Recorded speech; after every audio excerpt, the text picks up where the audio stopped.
Ghana is suffocating under a housing deficit of nearly 1.8 million units.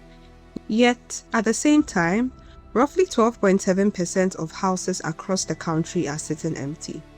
And so the homes are being built, but the average Ghanaian cannot afford them. Over the years, successive governments have launched ambitious interventions to solve this problem. We are going to examine the biggest affordable housing projects in Ghana's recent history to uncover why they failed, where the money went, and whether the newest strategy is finally solving the problem.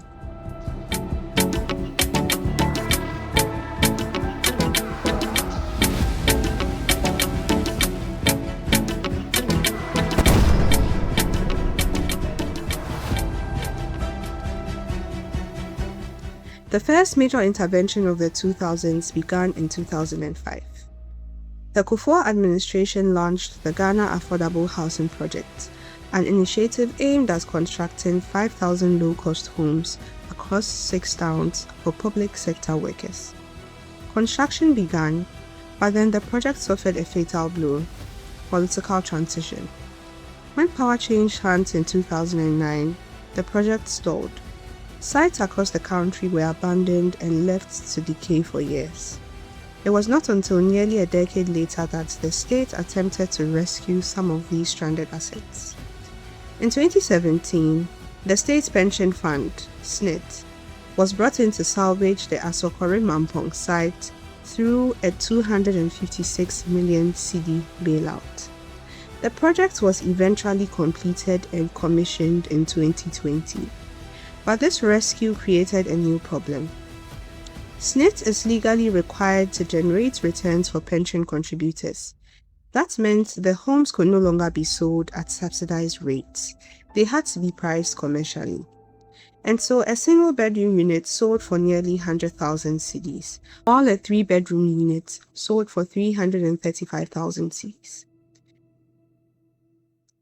What began as a state promise to deliver affordable housing eventually priced out the very workers it was meant to serve. The next major housing intervention came under the Mills administration. Remember, they inherited Kufuor's unfinished 5,000 housing units. But instead of continuing that program, this government pursued something far bigger.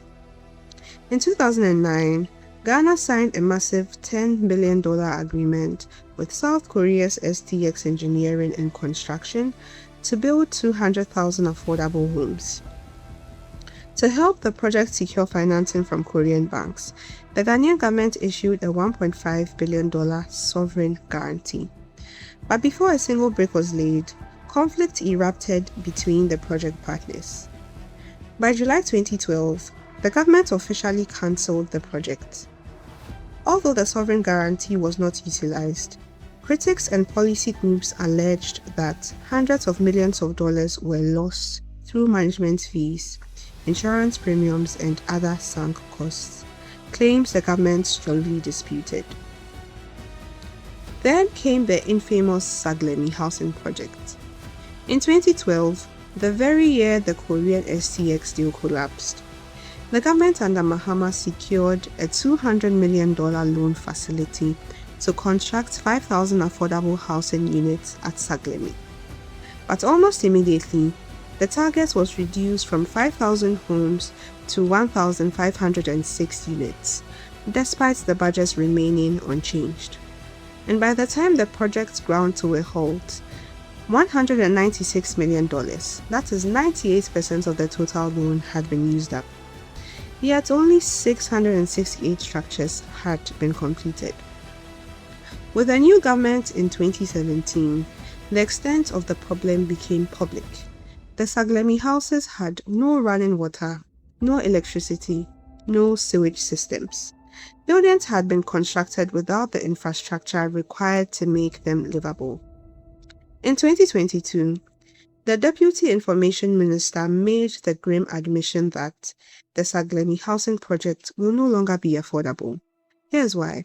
She mentions that the cost of one unit could exceed $205,000 and that the government will need an additional $114 million just to complete the missing infrastructure.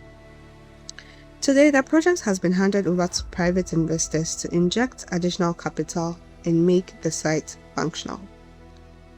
Finally, we arrive at the fourth major intervention, and this time, the strategy is fundamentally different. This model attempts to split the burden between government, banks, and private developers. In 2018, the Akufo-Addo administration established the National Home Ownership Fund. The goal was to support cedi-denominated mortgages for Ghanaian workers through local banks. Then in 2023, the government launched the My Home, My Peace program. Under this model, government provides the land and absorbs the cost of core infrastructure like roads and water systems, and private developers build the homes under strict price caps. Together, the two programs operate as two halves of the same system. One side focuses on building the homes, while the other focuses on financing their purchase. And compared to the previous interventions, there is at least visible progress on delivery. Some housing units under this model have been completed, occupied, and financed through mortgages. More than 400 units have been completed at Tema Community 22 and 1,072 units at Tema Community 26.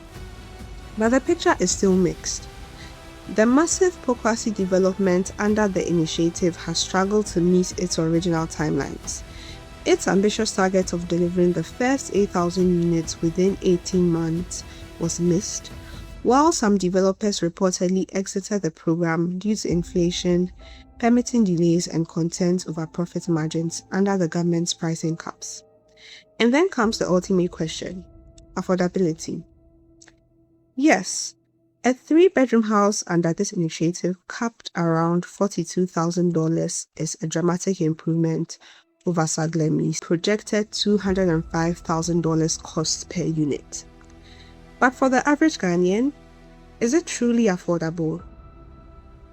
Wages have not kept pace with inflation, and the gap between incomes and property prices remains painfully wide. Governments have repeatedly succeeded at announcing homes, but turning those homes into something ordinary people can afford has proven far more difficult. And until that equation changes, Ghana may continue building houses without ever truly solving its affordable housing crisis. This has been a Finex Insights Data story. Thank you for watching till the end. Don't forget to like this video, comment, and subscribe. See you in our next one.